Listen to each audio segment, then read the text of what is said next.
Supernatural Season 15, Episode 14, Last Holiday. So welcome back, everybody. Supernatural has returned, I believe, for the last 5 episodes. I believe we got 4 more to go. It's been a minute. I did a live reaction, so that's partly why this is late. I've also been doing a lot of new stuff lately. I've been streaming as of late. You can join myself as well as Snorlax, new co-host and all that. On Twitch, it's the same. It's Invisible Katana if you guys want to join me over there, or join us, technically. It took me a minute to actually, settle down, do this episode, and just kind of get back into the flow. And it was fun. It was definitely a fun episode. I, of course, wish that it started off, after everything that's happened. I do wish that we were able to start off with a main story episode, but it's not like they chose to be like, man, let's throw the pandemic in right now. It's not like they chose that. It happened to hit that way. So we started off with, sort of a pseudo monster of the week thing. I hardly count it as a monster of the week because I typically consider, I only say monster of the week if it's actually a villain. So it was just, sort of a filler episode a little bit. They threw in some, minute references, as they always do. It's like, oh, well, we need to do this, so Cass is out searching for information on Amara. End of the episode hits, and it's like, oh, that telescope that's been there for, who knows how many seasons now. That's actually, an interdimensional telescope, so you can check out other stuff. And then Dean's like, oh, well, I didn't see anything. And I believe her name was Miss Butters. She was like, oh, well, that's not good. So that was just a clear reference to the actual storyline of, Chuck's going around and just, all right, wipe this place out, drop some comments here. That was pretty much a reference to that. Whatever direction Dean was looking at, I don't know if he can just look around and it's, you just look in that direction and it's more universes. I would assume it is, but that was the reference. It was like, oh, well, that's not good. If you're not seeing any other dimensions, that means they're all being, kind of wiped out, which we knew anyway. That's just what that meant. So it was an interesting episode. I liked the comedy of it for sure. Dean was definitely hilarious in this episode. We had a cool Mario Brothers reference, being a giant nerd who loves video games. That was great. And that was early on too. So we got video game reference. Eileen was at least referenced. So I was like, okay, they're, at least hinting towards that for sure. So depending on what happens, we still don't know about the whole, happy ending, sad ending thing. So we shall see. I was like, okay, they kind of referenced that, so that was nice. We had an interesting new character that kind of popped in. I doubt she'll show up again, considering it's the final season. They might bring her in just to be like, hey, end of the world type thing, can you hop in for a couple minutes just to help us out here? So she could show up. She was clearly powerful, and she was definitely able to help them throughout this episode with what she was doing in the bunker. They, of course, revealed that there was something else that they didn't know about the bunker, which I think is... It's almost a running gag in the show when you think about it. There's every season, I think they've had at least one moment where it's like, oh, I didn't know that room was there. Oh, I didn't know we could do that with this. There's always some random thing that they haven't explored yet. And it's like, oh, wow, they've been at half capacity this entire time. They just had no idea. They just never checked. They never really needed to. But that was funny. I definitely thought that was hilarious. It was like, there's just another thing they had no clue about. Of course, the telescope thing specifically. So it was just funny. It was definitely a funny episode. And then as things progress, they go wrong, of course. It's like, okay, she seems great. She's helping them out. She's, supernatural radar. She's making the meals all the time. Everything's just fantastic. She's folding laundry and stuff. Great reference with this, the Scooby-Doo underwear. I thought that was great. So it, of course, is going well. Then, it's like, oh, well, something weird is happening here. Let's check out this file. So then, of course, we get the video. She kills a dude, and it's like, oh, well, that's kind of odd. She's, oddly overprotective and slightly murderous.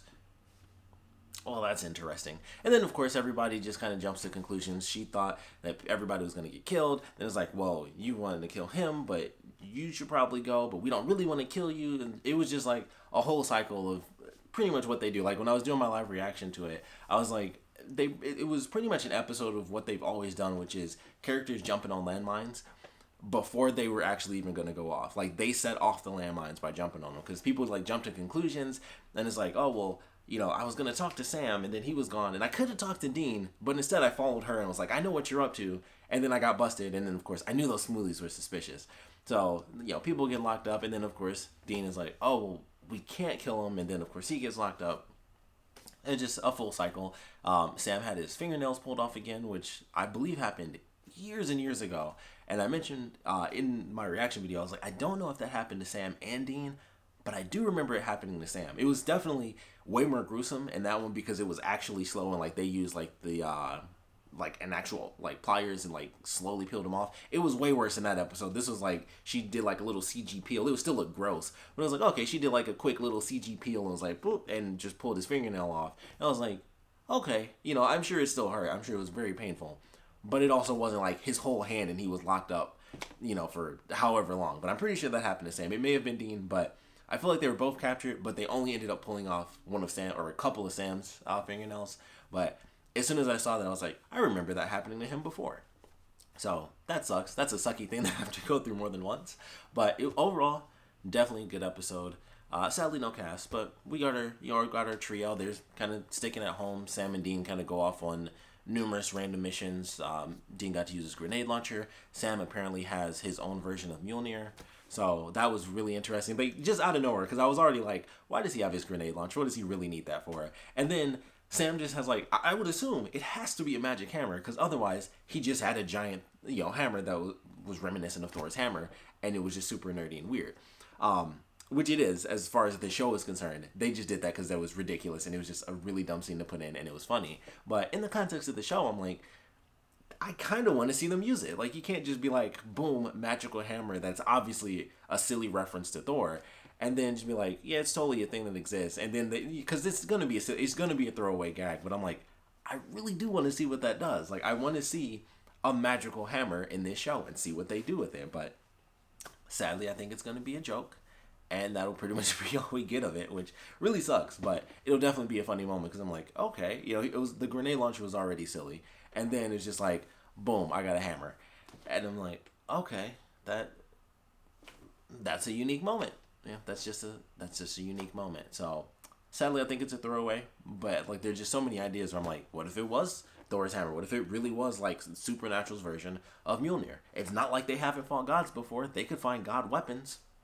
They technically have. So it could be that it could happen. It could totally happen. But it is what it is. I'm sure it'll be a throwaway, sadly. But I'm like, dang, if we had another season, I'm sure people would have been clamoring enough where they'd be like, all right, let's throw it in, and like this is actually what it does.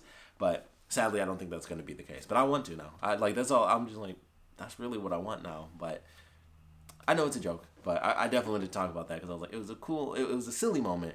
But I'm like, it could be so cool. But I think it's a throwaway gag. But either way, it was definitely a fun episode. We got our nice Miss Butters moment, and she came in. She cooked great food. Talking about omelets, which was it made me want an omelet. It was a lot of food in this one. Like, they had the burger in the beginning. She was making food. I think it may have just been a grilled cheese sandwich at the end when she was talking to Dean. So I'm not 100% sure. But either way, it was just like, all this food, just like everything just looked good in the episode. They were doing all the holidays and stuff, which appropriately was the last holiday. So this was like all the celebrations they never got to have rolled into one. So that was actually a pretty cool concept where it's like, we're not really the holiday people, and they got to have all those celebrations, and they got to celebrate birthdays and things like that. And I would assume that was all within like the course of maybe a week or two.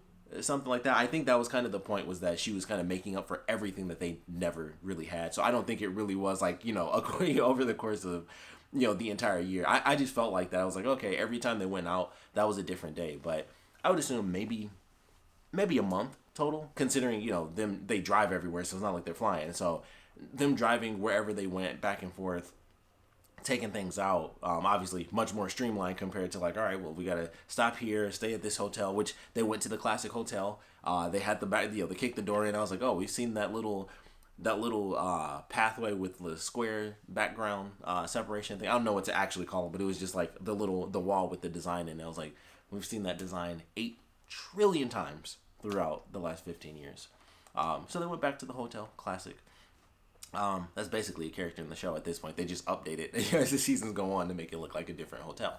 But it was a good episode. I thought it was definitely funny. It went pretty much exactly how I expected. I was glad that they didn't end up killing her, because I was like, I know things are going to go wrong, because otherwise it's just a nice, simple, fun, happy episode, which wouldn't be the worst. But I was like, it's going to go bad, because especially with her being such a great addition to the team, where it's like, oh, well, she helps them basically just solve missions instantaneously. She's making food for them and all this other stuff. It was like, it's too good to be true. It's that sort of situation. But it was a good ending still, where it was like, okay, they were able to convince her, like, hey, he's here to actually save the world. Like, I know he's, the son of the devil and whatnot. Like, things look a little bad. Yeah, he killed our mom. Also a little bad. But ultimately, he's trying to figure it out. Things are just crazy. She kind of had to get the Cliff Notes version. Is like, the Cliff Notes wasn't making any sense compared to what she knew. And then they kind of added the little bit of indoctrination stuff where it was like, oh, well, he said that I had to do this. And I was like, they kind of tortured you to force you to help them in a letter. So it was really interesting how they kind of solved the problem. And of course, they didn't have to kill her, so that was great. She gets to go along her way, which means she could or could not come back in the last couple episodes if they really need it. I wouldn't be surprised if they did, because it would just be help. But I thought it was a good episode. Definitely a really funny episode for sure. And I'm looking forward to it. I still haven't checked the preview for the next episode. I'm watching everything online now. So I haven't seen the preview for the next episode, but of course I'm hoping that it's a main storyline episode. So I'm hoping that, we're only four episodes left. So I'm hoping that every episode is that way, but I'll just have to wait and see. But either way, it was definitely a fun episode, of course. Would love to know what you guys thought about it, so please put your comments down in the comment section below. Let me know your favorite parts about it, your least favorite parts about it, how you guys are feeling now that we're definitely back into it, because it's been such a long time. It's just like, all right, Supernatural's going to end, at the end of the year. But it's like, man, it was supposed to be over. It's kind of like movies that were supposed to come out and stuff like that. Like, this was supposed to be something that we already experienced months ago. And it's like, oh, crap, we're back in it. And it's like, it almost, because of technically the way they did it, was like, it kind of feels like it's just the next season a little bit. But it's like, no, that feeling comes back. It's like, this is it. This is the end of Supernatural. So, crazy time. Crazy year. Definitely a crazy year. But hope you guys enjoyed this episode. Like I said, we'd love to know what you guys thought about it. If you're interested, you can check out my reaction. I'll have that as one of the little videos here. If you also are interested, like I said, you can join us on Twitch. I'll be streaming tonight, actually, so definitely join us if you want to. It's, of course, October, so it's going to be, scary games and stuff like that. Nothing too spooky tonight, because I got to finish up one of my favorites of all time, which is Alan Wake. Highly recommend you check it out. Just in general, even if you don't check out my stream of it, you should experience that game, because it's amazing. But thanks for checking this out. Like I said, would love to know what you guys thought about it, so please put your comments down in the comment section below. And, of course, thanks for watching.